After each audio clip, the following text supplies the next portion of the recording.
Mr. Henry, I'm not quite sure how your lawyers managed to do this, but I wish you good luck, sir. Those words from the judge hit different once people realized Bortlen had already switched sides. The streets went cold when word got out that he allegedly leaked over 200 clips of YNW Melly's courtroom footage. Footage that prosecutors say shows straight-up threats, intimidation, and even violations of court orders. It's like the whole trial turned into a movie gone wrong. Now insiders claim that because of those leaks, Melly might never walk free again. They're calling it the snitching that flipped the entire game upside down. On October 26th of 2018, this defendant shot and killed two of his friends. He killed Christopher Thomas and Anthony Williams. The courtroom surrounding YNW Melly's double murder case has become one of the wildest, most chaotic, and dissected scenes in hip-hop legal history.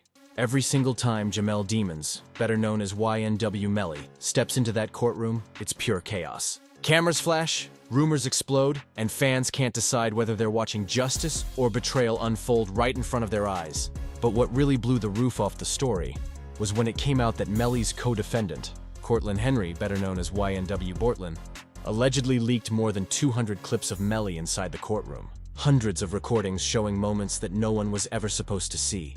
There is a lack of any evidence whatsoever to support that a drive-by happened on Miramar Parkway. Moments where Melly allegedly stared Bortlen down with pure venom, even making threats while sitting under the watch of the judge. This revelation didn't just shake fans, it shattered what was left of their brotherhood. It forced everyone to look deeper into not just Melly's behavior, but also the survival instincts of his ex-right-hand man. This wasn't just a rap crew anymore. It had become a battlefield of loyalty, fear, and desperation. Prosecutors say this all ties back to the original tragedy on October 26, 2018, in Miramar, Florida. They allege that Melly turned his gun on two of his closest friends, Christopher Thomas Jr., YNW Juvy, and Anthony Williams, YNW Sakchaser, inside a gray Jeep driven by Bortlen. But here's the part that made everyone's jaw drop. So I had set this afternoon, put the deadline as to whether or not Mr. Henry wanted to accept the state's offer or not. Prosecutors insist it wasn't some random act of violence. It was a cold, calculated setup. They say the so-called drive-by was staged to throw off the cops and cover up what really went down that night. The prosecutor didn't hold back either. In the opening statement, they came out swinging, declaring that after the shots were fired, Bortlen drove the lifeless bodies to Memorial Miramar Hospital, claiming they were caught in a random drive-by. But detectives weren't buying it. After combing every inch of Miramar Parkway, they found no shell casings, no shattered glass, nothing that matched Bortlen's story. Instead, they concluded something chilling. So, sir, again, before the agreement you made with the state, before the deal you made with the state, your maximum exposure here was life in Florida State Prison. The scene had been staged from the start, and that's when the real drama began. Because if the feds are right, this wasn't just a murder case. It was a performance scripted to deceive everyone watching. However, in one of the most shocking and downright snake-like twists in the YNW Melly double murder saga, YNW Bortlen just flipped the script in a way no one saw coming. On September 9, 2025, just hours before his trial was about to kick off, he cut a rat deal that left everyone speechless. The Hood's been following this case for over 6 years, and this move? It felt like betrayal at its peak. A move that could bury his day one brother YNW Melly once and for all. For real, this hit deep. Cortland Malik Henry, known as YNW Bortlen, was staring down life behind bars. Before he folded, this man was facing 2 counts of first-degree murder, 2 counts of accessory after the fact, witness tampering, criminal gang activity, conspiracy to tamper with evidence, and illegal use of communication devices. Bro was looking at never breathing free air again. The judge made it crystal clear. This wasn't a game. One wrong move and it was over for him. But then came the twist that had everyone from the trap house to the courthouse whispering. Sir, lastly, and I want to make it very clear on the record, and was unrelated to this negotiated change of plea, I guess at some point after the fact, the state wants to take a proffer from you or have a discussion with you, ask you some questions about whatever that may be. What I want you to understand, sir, is I guess that's part of this negotiated resolution, but your answers to any of those questions, whatever they might be, have no bearing on me and have no bearing on this negotiated resolution. In other words, the deal you've negotiated is the deal you've negotiated, and that's the ballgame. The prosecutors threw him a lifeline. They offered Bortlen a deal to drop all murder charges if he pleaded no contest to the accessory and witness tampering counts. And the terms? Way too good for a man who was staring at a coffin made of concrete. The state played chess while these dudes were busy playing checkers. So here's the breakdown. Bortlen took a 10-year sentence, with credit for 4.5 years already served, and 6 years of probation after that, meaning he could be back home around January 2032 instead of rotting forever. But don't get it twisted. This freedom plan came with strings attached, and they're dangerous. See, the key part of that plea deal is what's called a proffer requirement. That's not just to sit down and say, my bad. Nah. This is a sworn session where Bortlen's got to spill every single detail about what went down that bloody night of October 26, 2018, when Anthony YNW Sakchaser Williams and Christopher YNW Juvy Thomas Jr. were gunned down inside that gray Jeep. The forensic evidence in this case been painting a real ugly picture from day one. So let me set the scene for you at the recording studio, because there's actually 8 young men there. You're going to hear they arrived at the recording studio, not much was getting done. They were tired. They left at 3:19, and they got into 2 vehicles. So first vehicle is a red Mitsubishi SUV. In that red Mitsubishi SUV, 4 individuals get into it. Travion Glass, Dontavius Withers, Jacoby Mills, and Adrian Davis. They are in the red Mitsubishi. In the gray Jeep, you have the driver, Cortland Henry, rear driver's side passenger, Jamel Demmons, Anthony Williams in the front seat, and Cortland Henry, again, the driver, Christopher Thomas in the rear. The judge made it clear during sentencing. This proffer session won't break the plea deal even if it turns into a full-blown confession. That means whatever comes out of Bortlen's mouth could rewrite everything the world thought it knew about this case. His lawyer keeps insisting that Bortlen isn't required to testify against Melly directly. Mr. Henry, I'm not quite sure how your lawyers managed to do this, but I wish you good luck, sir. But let's be real. This proffer could hand prosecutors all the missing puzzle pieces they've been searching for since day one. And that's what makes this whole thing so wild. Because the forensic evidence has always told a grim story. From day one, the ballistics report screamed one thing. This wasn't a drive-by. The bullets hit from close range, right inside the car. But then what you're going to see is the cell phone evidence. The digital leash. The item that is carried around in everyone's pocket, in everyone's car, you use on a daily basis. Because you're going to see, as Jamel Demmons leaves that recording studio, he's got his phone in his hand, and he's playing on his phone. You're going to see on that phone information that Anthony Williams had his phone with him. Not only do they have the same make and model of cell phone, they are on the exact same cell phone plan. They're using the same service, the same cell towers, everything like that. So you can compare the information from those 2 cell phones and see how they track together. The trajectories matched shots fired from within the vehicle, not from some random car speeding by. Even worse, investigators found spent shell casings inside the Jeep, including one hidden in a white plastic bag, like someone was trying to clean up the scene and bury the truth. So now, with Bortlen's plea deal in motion and that proffer session hanging over everything like a storm cloud, the stakes couldn't be higher. The fans are watching, the streets are buzzing, and everyone's asking the same question. Did YNW Bortlen just seal YNW Melly's fate for good? But the most damning piece of evidence in this entire YNW Melly case might just be the digital trail, and it's ugly. The phone records and GPS data told a story that no one could deny. All 4 phones, the ones belonging to Melly, Bortlen, Juvy, and Sakchaser, moved together the whole night. That one fact destroyed every defense claiming Melly had been dropped off before the shots went off. The data doesn't lie. It shows they were all together when the tragedy went down. And if that wasn't bad enough, prosecutors dropped another bomb. Hours after the shooting, Melly allegedly sent a DM on Instagram responding to someone who asked if he was okay, and his reply was cold as ice. I did that. The other interesting thing the medical examiner's office is going to tell you is that when the drive-by was staged at 4:02 a.m., the victims were already dead. That short message hit harder than any witness statement ever could. It was like he confessed straight from his phone. Now, with Bortlen's rat deal locked in, the prosecution's case just leveled up.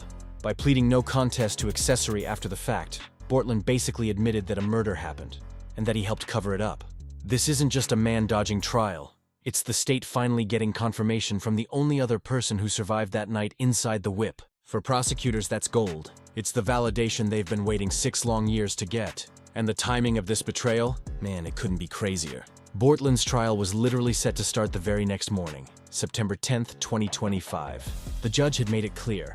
This was the make or break moment. So when word broke that he took the deal just hours before jury selection, the courtroom and the streets both went silent. It was like watching a loyalty code crumble in real time. All right, if you want to have a trial, the trial starts tomorrow. If you want to accept the deal, you can accept the deal today. But there's not going to be any buyer's remorse, in other words, because I've given you plenty of time to think about this. This last-minute decision showed one thing.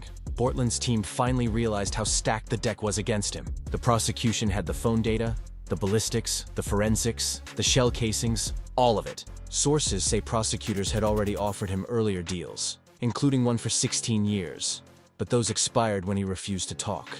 Now suddenly, this final deal was better than anything offered before, which tells you everything. Prosecutors needed his cooperation before Melly's retrial kicked off. That alone makes the timing suspicious, and deadly for Melly's defense. Because if Bortlen's statements align with the forensic trail, that could be the final nail in the coffin. The psychological damage, too, is something you can't ignore. Melly and Bortlen weren't just associates. They were brothers from Gifford, Florida. 2 kids who dreamed of escaping the trenches together through music. They laughed together, toured together, built the YNW movement side by side. And now, one of them just sold the other out for a lighter sentence. That's not just betrayal. That if they did it, they would have been found guilty a long time ago. It's a full-blown violation of everything the streets stand on. The no snitching code runs deep in hip-hop, and this move shattered it in front of the entire world. Fans can't believe it, and even the judge seemed stunned by how generous the deal was. It's rare to see prosecutors bend this far, but they clearly saw Bortlen's cooperation as essential to finally sealing Melly's fate. So as the case pushes forward, this plea deal stands as way more than one man saving himself. It's a strategic masterpiece by the state. After 6 long years of courtroom twists, mistrials, and chaos, the prosecution may finally have everything they need. The data, the confession, the insider confirmation to close the book on one of hip-hop's most shocking double murder cases ever. And if that's true, YNW Melly might be looking at his final chapter behind those bars. The so-called snitching session might be the one thing that completely bodies YNW Melly's entire defense. The most devastating part of Bortlen's rat deal isn't even the quiet confession. It's what comes after. Hidden inside that plea agreement is a ticking time bomb. The proffer requirement, a legal trap that could blow Melly's whole retrial to pieces. And the craziest part? A lot of outsiders still don't realize just how dangerous this move really is. In legal terms, a proffer, also known in court slang as a queen for a day session, is when a defendant sits down and spills everything they know under oath in exchange for limited immunity. Sounds clean on paper, right? But in reality, it's lethal. Now that Bortlen's bound by his plea, he's required to give a sworn account of everything that happened the night of October 26, 2018, from the first shot fired to the final cover-up. And while his lawyers keep telling the media he doesn't have to testify against Melly, everyone who's been in the game knows better. Once that proffer session starts, every single word Bortlen says gets recorded, transcribed, and dissected by prosecutors, and trust, they'll use every syllable they can to tighten the noose around Melly's case. Detective testimony and forensic reports from Melly's first trial already painted a picture of a calculated setup. According to prosecutors, after Melly allegedly shot Sakchaser and Juvy inside the Jeep, he and Bortlen drove toward the Everglades, a quiet stretch of road where they staged a fake drive-by shooting. They supposedly fired rounds into the car from the outside to make it look like an ambush, then moved the bodies around before pulling up to the hospital like nothing happened.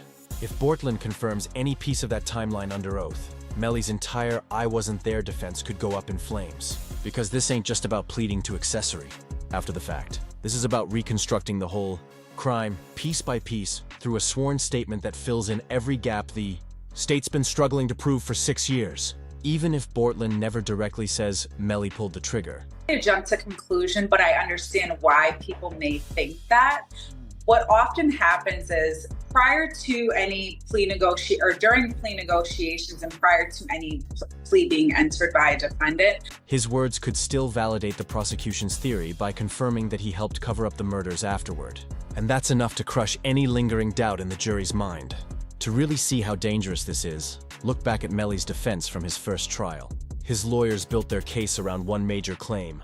Melly wasn't in the car when the shots were fired. They swore he'd been dropped off before the killings, making him an innocent bystander to a crime he didn't commit. If jurors believed that, Melly could walk free. But Bortlen's proffer? That could wipe that defense off the map entirely, because the forensics already hint that Melly was right there when it all went down.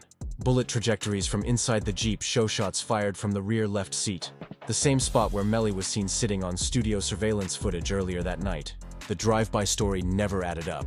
Shell casings were found inside the car, not outside. Investigators even found evidence suggesting the shots came from within the vehicle, not from some random shooter passing by. Sure, defense teams can debate forensics. They can challenge angles, lighting, trajectory, all that. But a sworn confession from the only other living witness? That's nearly impossible to fight. If Bortlen confirms under oath that Melly was in the whip, or that they staged the scene afterward, the prosecution suddenly gets what they've been missing all along: a first-hand account connecting Melly to the crime scene.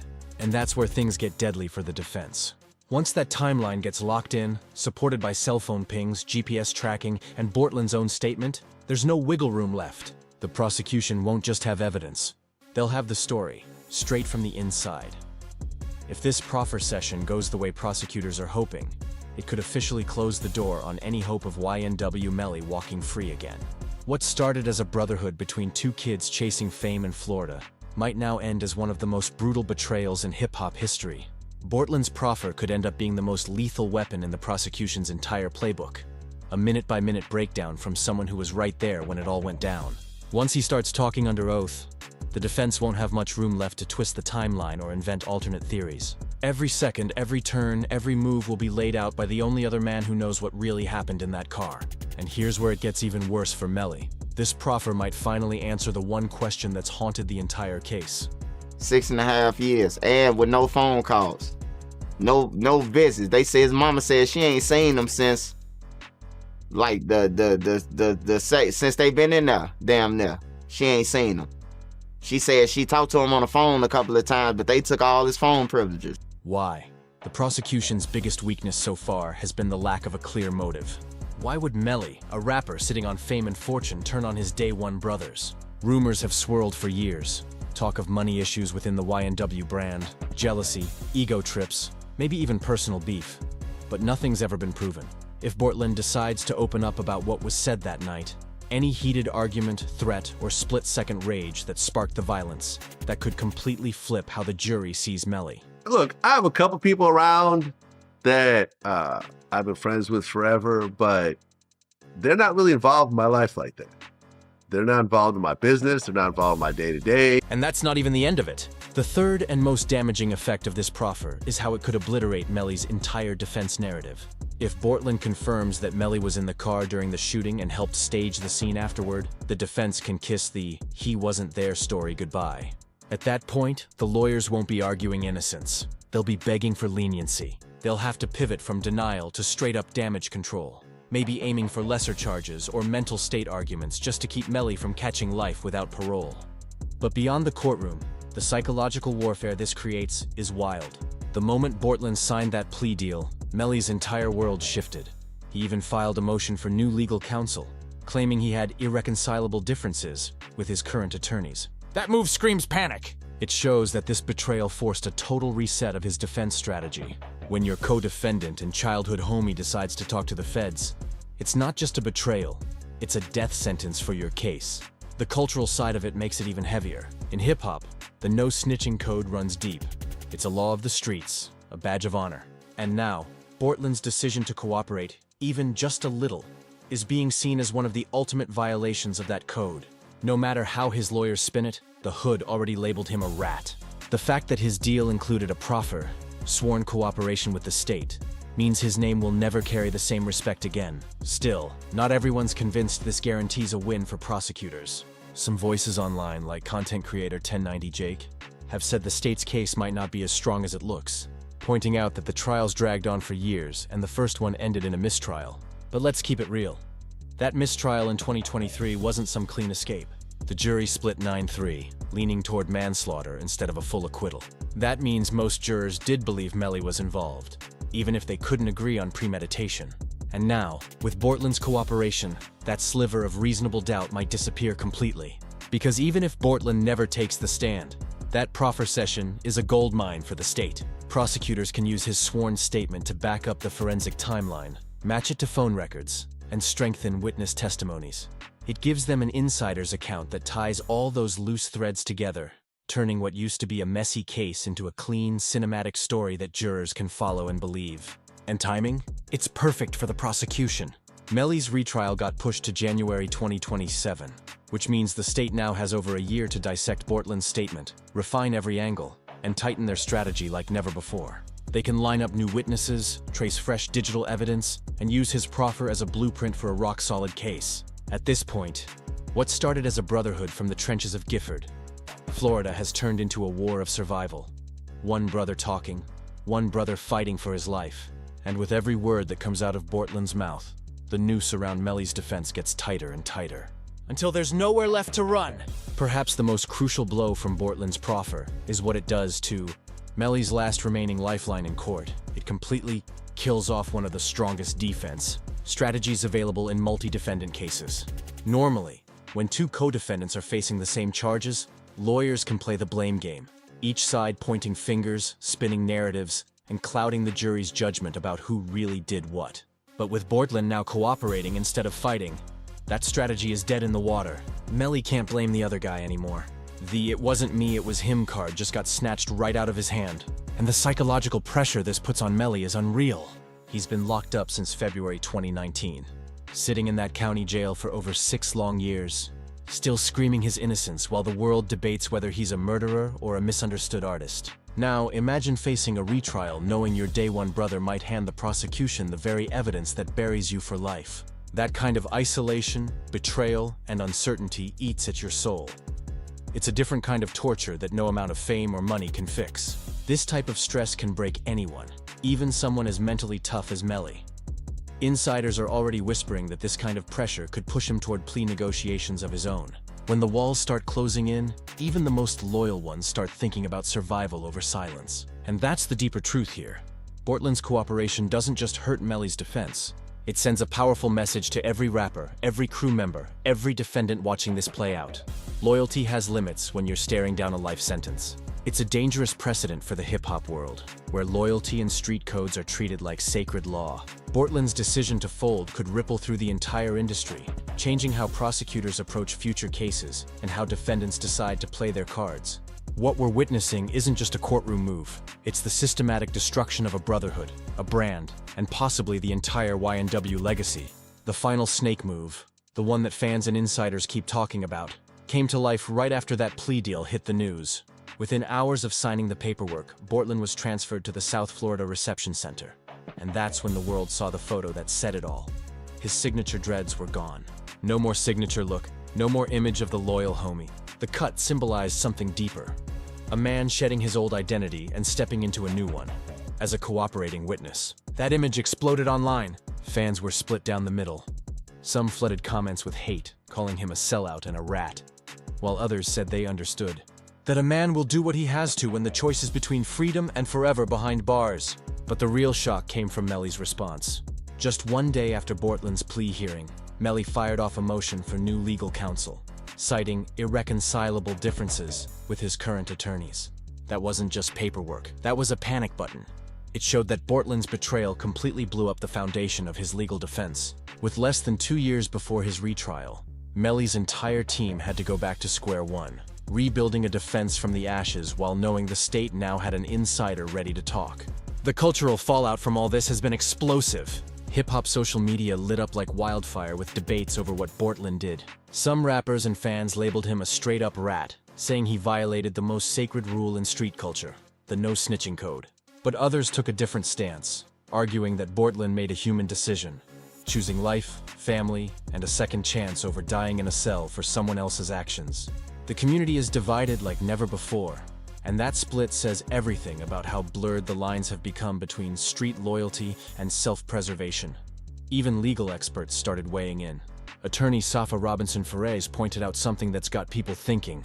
Plea deals like this never happen in isolation. It's very likely, she said, that Melly's and Bortlen's teams had been in quiet communication before the deal went through, maybe even reaching a subtle understanding about what would and wouldn't be said during that proffer session. That means, behind all the public drama, there could have been silent negotiations happening between two camps that once called each other family. At the end of the day, this isn't just a case. It's a collapse of loyalty, a betrayal with consequences that'll echo across hip-hop for years. A brotherhood built on music and fame is now torn apart by fear, time, and survival.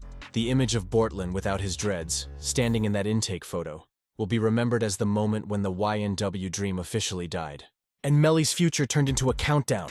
This whole situation screams calculated betrayal, not some emotional, spur-of-the-moment switch-up. It's the kind of quiet, strategic backdoor move that changes everything for YNW Melly's defense. With Bortlen's cooperation locked in, prosecutors now hold something they've never had before, an insider's full account of what happened that fateful night on October 26, 2018, even if he never steps foot on the witness stand, and his lawyers keep swearing he won't. His sworn proffer statement gives the prosecution a complete roadmap to rebuild their entire case from the inside out. For years, the state had all the pieces, but no picture.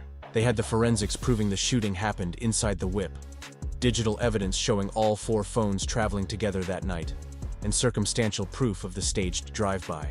But what they were missing was the voice, the human element, someone who could walk jurors through the chaos, minute by minute.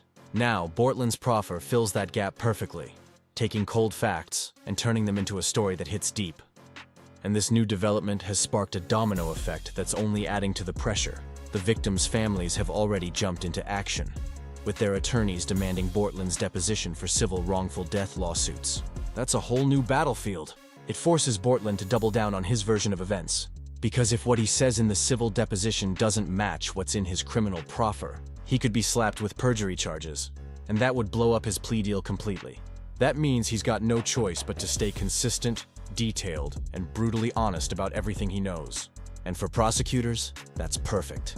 It locks his story in stone and makes it 10 times harder for Melly's team to poke holes in it later. Then there's the timing. Melly's retrial is set for January 2027, and that gives the state nearly 2 full years to rebuild their strategy using Bortlen's proffer as the blueprint. This isn't just about stacking more evidence. It's about completely restructuring the narrative of the case. Prosecutors can now craft their opening statements and witness questions around the first-hand account of someone who was inside the Jeep that night. And when jurors hear that type of detail from a person who lived through it, it hits different. It feels real, not just technical. But here's the part that sends chills down your spine. Florida's new death penalty law just made things way more dangerous for Melly. Before, the state needed all 12 jurors to agree to a death sentence. But under the new statute, they only need 8 out of 12 to vote yes. That means the prosecution doesn't have to convince everyone, just a majority. Combine that with Bortlen's cooperation, and the stakes just skyrocketed from high to deadly. This change puts Melly in an even darker position. He's been locked up since 2019, isolated for over 6 years, with barely any contact with the outside world. His mother has publicly said she's had almost no communication with him, and there have been long stretches where he's been denied phone privileges completely. That kind of isolation eats at the mind. It breaks people down slowly, especially when they find out the person they once called brother has switched sides. For Melly, that's not just legal damage, it's psychological destruction. Now the prosecution is banking on that emotional collapse to play right into their hands. The longer Melly sits in that cell, cut off from family and friends, knowing Bortlen's out there cooperating, the more pressure he'll feel. That isolation, that betrayal, it might make him more likely to fold himself. Legal analysts are already suggesting that the state might use that pressure to push Melly toward his own plea negotiations, just to avoid a possible death sentence. And remember, the first trial in 2023 already showed that most of the jury believed Melly was guilty. The final split was 9-3, with 9 jurors ready to convict and only 3 holding out for lesser charges. That was without Bortlen's testimony, without a coherent insider narrative, and before the death penalty law changed. So now, with the new evidence, a strengthened strategy, and an easier path to execution, the retrial is shaping up to be the make-or-break moment of Melly's life. What's unfolding isn't just a legal comeback. It's the ultimate test of loyalty versus survival. Two brothers who once shared the same dream are now trapped on opposite sides of the same nightmare. And with the clock ticking toward 2027, it's looking more and more like Bortlen's decision wasn't just survival, it was checkmate for YNW Melly's entire defense. The broader fallout from this YNW Melly case reaches far beyond the courtroom. It's shaking the entire hip-hop industry to its core. What started as a story about young talent rising from the bottom has turned into a dark, cautionary tale about loyalty, power, and betrayal. The YNW collective once symbolized the American dream. Young kids from the trenches of Gifford, Florida, using raw talent and street authenticity to rise to fame. But now, that same dream has twisted into a nightmare that shows what happens when street life collides with superstardom. Their journey was supposed to inspire, proof that even from poverty, greatness could be achieved through hustle and unity. Instead, it's become a modern tragedy, a story of how fame can fracture loyalty, and how one wrong move can turn brotherhood into betrayal. What was once a tight crew built on trust is now a broken chain of mistrust, regret, and survival. Industry insiders are already using this case as a warning to every young artist chasing fame. Be careful who you keep around you. Success brings spotlight, and that spotlight exposes everything. The pressure to bring your day one homies into your new world can backfire fast when those friends aren't ready for the fame, money, or legal weight that comes with it. Too many rappers blur the line between the studio and the streets, and when those worlds clash, careers and lives get destroyed. For Melly's remaining supporters, hope is fading fast. Some still scream his innocence online, saying the evidence is shaky, and that the system's just trying to make an example out of another young black artist. But the brutal truth is this: Bortlen's cooperation changed everything. Prosecutors now hold every card: forensic evidence, digital data, and an insider's sworn account of what went down that October night. What once looked like a long shot for conviction is now looking like a full-blown trap closing in from all sides. And the money side? That's another heartbreak. From behind bars, Melly's tried to keep his music alive. He even dropped his album Young New Wave in April 2024. But his career's been on life support. The royalties can't touch what he was once pulling in, and if a conviction hits, his financial world collapses completely. Not only could he lose any future earnings, but the victims' families are lining up for civil lawsuits that could bleed his estate dry. It's not just freedom at stake, it's legacy, money, and everything he built. Now, with the retrial set for January 2027, the stage is officially set for what could be one of the most explosive trials in hip-hop history. The prosecution has had years to prepare, stacking every detail, every text, every frame of footage. And now they've got something priceless: the cooperation of the only other survivor from that night. For the state, this is the endgame. For Melly, it's Judgment Day. The kid from Gifford who once dreamed of platinum records and sold-out tours is now trapped in a story that reads like a Shakespeare tragedy. The American dream turned into an American nightmare, all because loyalty cracked under pressure. The betrayal of his closest friend, his brother in music, his brother in blood, might have been the final nail in his coffin. That single decision to take a deal could be what seals Melly's fate forever. As the hip-hop world holds its breath, one haunting question remains.